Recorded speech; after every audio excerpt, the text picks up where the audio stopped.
Hey everyone, welcome back to On Purpose. I'm so grateful that you're taking out time out of your day or evening, wherever you are in the world, to tune in, to learn, to listen, and to grow.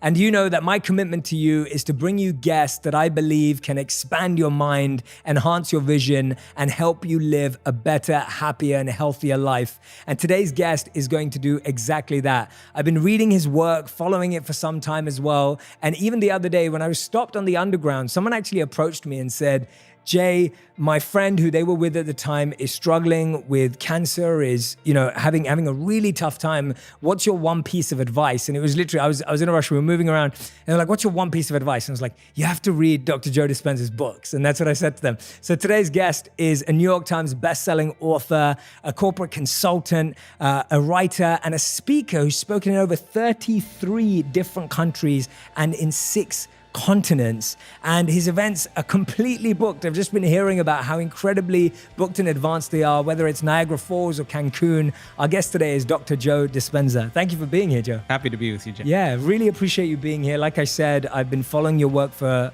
some time. I've recommended your work to many people. I've seen a lot of my friends benefit from your work. And for the few people who may not know who you are and what you do, in your words, how do you describe what you do? I get this question a lot when I get on an airplane and somebody sits next to me and you going home, or we get into a conversation. I believe in human possibility, human potential, and I think that one of our biggest limiting beliefs is the belief of how limited we really are. And so my interest is to give people the science to begin to understand how powerful they really are. And I think that science really is the language that does that really well. And the new sciences like quantum physics and neuroplasticity, neuroscience, neuroendocrinology, psychoneuroimmunology, the mind-body connection, epigenetics, all of those sciences point the finger at possibilities. So I want to create a language for people from a philosophical or theoretical standpoint, for them to begin to understand what's possible.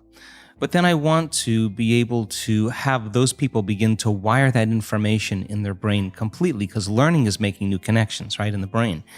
But remembering is maintaining and sustaining those connections. And it's so much easier to lose our vision than to remember it, right? So then we have to begin to hardwire the brain, or install the neurological hardware in preparation for an experience. So the more people understand what they're doing and why, then the how gets easier. So I want to then set up the conditions in an environment, in a workshop, where people can begin to apply or personalize what they learn, so that they can have an experience. An experience then further enriches the brain. But the prize of an experience is an emotion.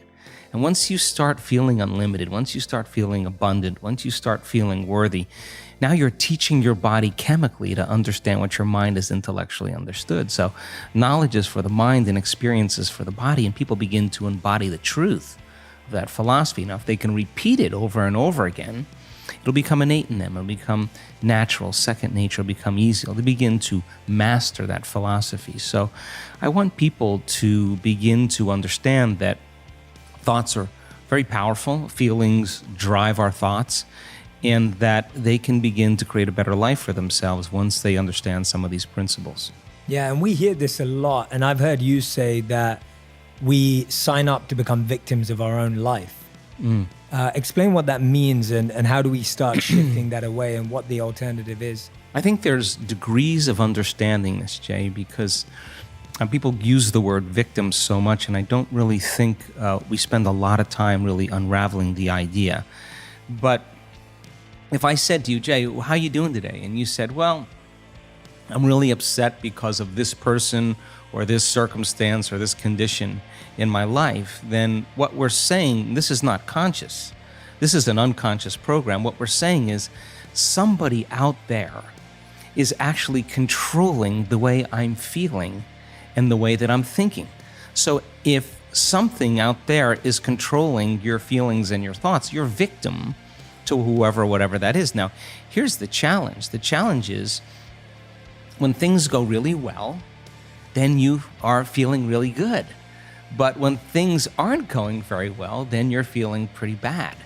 So then the end result of that is that many people then become unconsciously reliant on something out there to change how they feel and hear.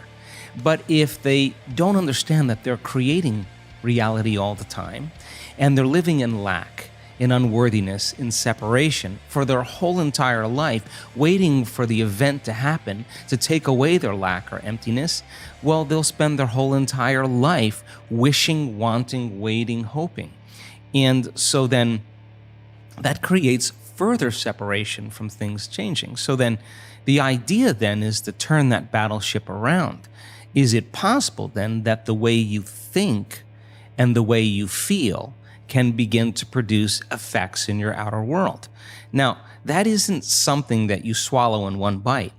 It's a process of gaining knowledge. It's a process of practice. It's a process of experience. But once you start seeing those synchronicities, those coincidences, those opportunities that start to fall into place because you're experiencing change in your outer world, if you're doing the work, you're going to start paying attention to what you're doing inside of you that's producing the effect outside of you.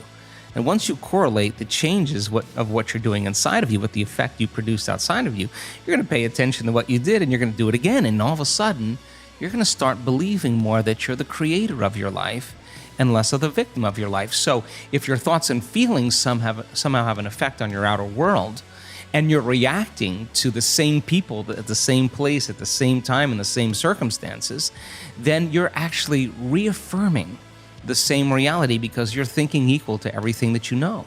So that in order to change that, we have to begin to be greater than our environment. And being is how we think and feel. So when people begin to practice this, they're not so quick to give their power away to the person or condition in their life, because the stronger the emotion you feel from some problem or condition in your life, the more altered you feel inside of you, the more you pay attention to the cause. Well, where you place your attention is where you place your energy. So you're giving your life force, you're giving your energy away to that person or problem that you could be using to heal, that you could be using to create a new future. So then teaching people then how to self-regulate and find the present moment and settle their body down from those unconscious programs or those emotions that they're conditioned to. That's the work. And so then when you start lowering the volume to those emotions and you're doing the work and mastering yourself in some way, as you begin to change your emotional state, you're not going to be thinking about that person or problem, and you're going to begin to take your power back. And it literally begins to build a person's own electromagnetic field. Now, they have energy to heal. They have energy to create a new future. That's amazing. And before we dive into that, I want to ask you this, because we were just speaking about this earlier, that 10, 15 years ago, a lot of people would have struggled with these ideas and it took a bit of pushing, but now people are coming to the events that you're doing a lot more open. You know, all of these themes and topics are becoming more broader conversation. People are hearing about these ideas.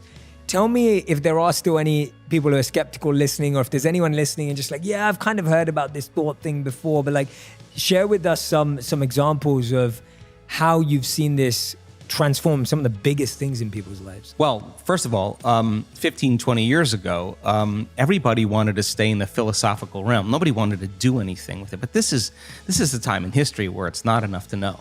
This is a time in history to know how. Because information is so available, right? I mean, you don't need a doctor, you don't need a priest, you don't need a rabbi, you don't need a governor, you don't need a teacher to gain information. You don't need an authority any longer. Because of technology, we have access to information. Well, information creates awareness. And awareness is consciousness. And you can't have consciousness without energy. So people are beginning to wake up with a greater level of awareness of what's possible. So 15 years ago, 20 years ago, 10 years ago, I walked out and there was always a little resistance. But now people are coming because they want to actually experience the truth of it.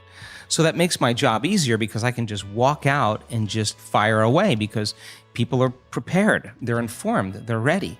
So anything that's not consistent with that energy or that level of awareness, those paradigms are beginning to break down. Whether it's education, whether it's religion, whether it's politics, economics, the environment, the medical model, everything's collapsing because people are informed.